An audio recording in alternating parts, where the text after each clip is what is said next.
وزیروں کو کہا اٹھاؤ، اس کی قبر یہی بنائی جائے گی جہاں یہ انتقال کیا ہے۔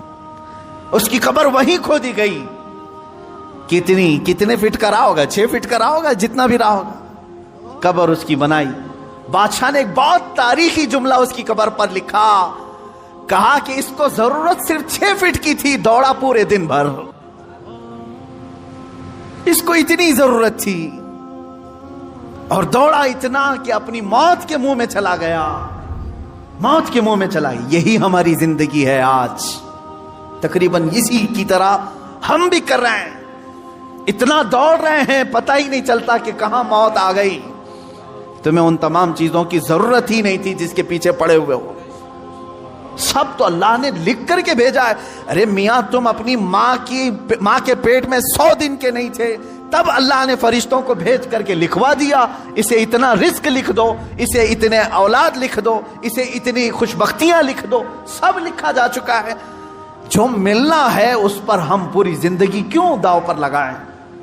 ہمیں تو اس مولا کو راضی کرنے کے لیے زندگی خرچ کرنی چاہیے، ہم وہ نہیں کر سکے۔ میں یہاں چند بزرگوں کی بات بتا دوں، اللہ والے، کیا دنیا میں انہوں نے کچھ حاصل نہیں کیا؟ مخدوم علی شاہ مینا رحمت اللہ تعالی علیہ، محمد شاہ مینا رحمت اللہ علیہ، لکھنؤ کے بڑے بزرگ، ان کی سیرت میں نے پڑھا۔ جانتے ہیں عبادت بھی کیسے کرتے تھے؟ اللہ اکبر، رات کے وقت کھلی دیوار جو ہوتی، کمپاؤنڈ جیسے ہوتا ہے دیوار کے اوپر کھڑے ہو جاتے تھے، عبادت کے لیے کھڑے ہوتے تھے، ادھر بھی نیچے ادھر بھی نیچے، بیچ میں دیوار ہے، کھڑے کھڑے عبادت کرتے تھے رات تک۔ لوگ کہتے کہ حضور مسجد ہے، نیچے صحن ہے، آرام سے کریں۔ کہتے جب آرام ملتا ہے تو نیند آ جاتی ہے، آرام ملتا ہے تو نیند آ جاتی ہے۔ میں دیوار پر کھڑا ہوتا ہوں اور رات کو نیند آتی ہے تو کبھی کبھار دیوار سے گر جاتا ہوں۔ تو کہا گر جاتے ہیں پھر بھی کھڑے ہوتے ہیں؟ کہا ہاں، جو جسم غافل ہوگا اس کی سزا یہی ہے کہ وہ دیوار سے گرایا جائے، جو اپنے مولا سے غافل ہو اس کی سزا یہی ہے کہ اسے گرایا جائے۔ یہ اللہ والے تھے جو لمحے بھر کے لیے غافل ہوتے تو اپنے جسموں کو سزا دے دیتے تھے۔ حضرت سیدنا ابو بکر شبلی رحمت اللہ تعالی علیہ، یہ ہمارے سلسلہ قادریہ کے بڑے بزرگ ہیں۔ بحر شبلی شیر حق دنیا کے کتوں سے بچا، ایک کارک عبد واحد بے ریا کے واسطے، ہم شجرہ میں پڑھتے ہیں ان کا نام۔ حضرت ابو بکر شبلی رحمت اللہ علیہ بغداد شریف کے بزرگ ہیں۔ سیدنا امام اعظم ابو حنیفہ رضی اللہ تعالیٰ عنہ کے پڑوس میں دفن ہیں۔ آپ جب رات کو ذکر الہی کے لیے کھڑے ہوتے یا عبادت کے لیے کھڑے ہوتے، ایک مرتبہ ایسا ہوا کہ آپ کو جھپکی آئی، نیند آئی۔ یہاں تو لوگ رات تو چھوڑے، جمعہ میں سوتے ہیں، بہت سارے لوگ تو جمعہ میں اپنی نیند کمپلیٹ کر کے آتے ہیں، پتہ ہی نہیں چلا کہ امام کب کھڑا ہوا، اقامت کب ہوئی، خطبہ تو پورا نیند میں چلا گیا۔ واللہ عالم سوتے ہیں یا پھر کشف کرتے ہیں، مراقبہ کرتے ہیں، 4تھی منزل پر پہنچتے ہوں گے۔ عزیزان گرامی، یہ وہ دل سوتا ہے جسے اپنے رب تعالیٰ کی طرف توجہ نہیں ہوتی۔ وہ آیا ہے رسم ادا کرنے کے لیے، وہ آیا ہے لوگوں کے دکھاوے کے لیے۔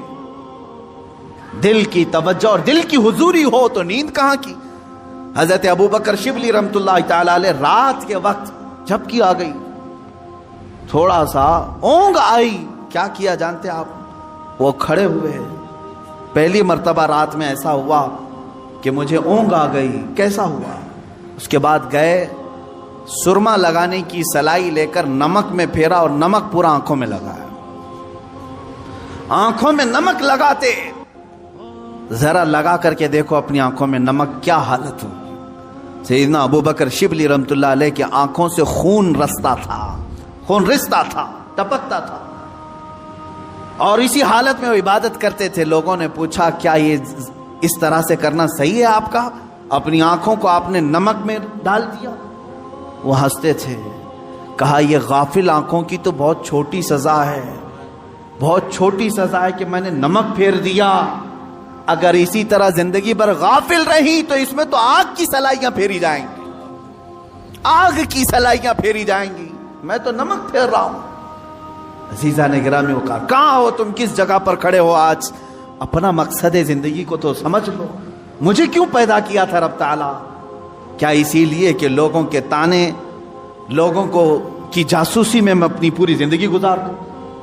کس کے گھر میں کیا پک رہا ہے وہی بات کرتے بیٹھا رہا ہوں، کس کی بیوی کیسی ہے وہ ڈسکس کرتا بیٹھا رہا ہوں، کس کے گھر میں ابھی کتنے شادی کے لوگ ہیں وہ ڈسکس کرتا بیٹھا رہا ہوں، کس کی دکان ٹھپ پڑ رہی ہے یہ ڈسکس کرتا بیٹھا رہا ہوں؟ تمہاری زندگی اسی لیے ہے، پوری دنیا بھر کے گلے تانے اور شکوے، غیبت، چغلیاں اس کے لیے ہے۔ میرے عزیزو، اپنی زندگی کا مقصد سمجھو اور آج کے بعد یہ طے کر لو کہ میں دکان میں ہوں کہ مکان میں ہوں کہ راستے پر ہوں، لوگوں کی عیب جوئی کرنے سے بہتر ہے کہ میں اللہ کو سبحان تو کہوں، میں کہوں سبحان اللہ سبحان اللہ سبحان اللہ، ما اعظم شانک، اے اللہ تو کتنا بلند ہے، تیری شان کتنی بڑی ہے۔ لیکن اس کی تعریف میں جتنے جملے نکلے وہ تمہاری نیکیوں کے پلے کو اتنا بھر دیتے ہیں کہ قیامت کے دن تم فخر کے ساتھ اٹھائے جاؤ۔ اپنے ان اوقات کو فضولیات میں نہ برباد کرو، فضولیات میں نہیں۔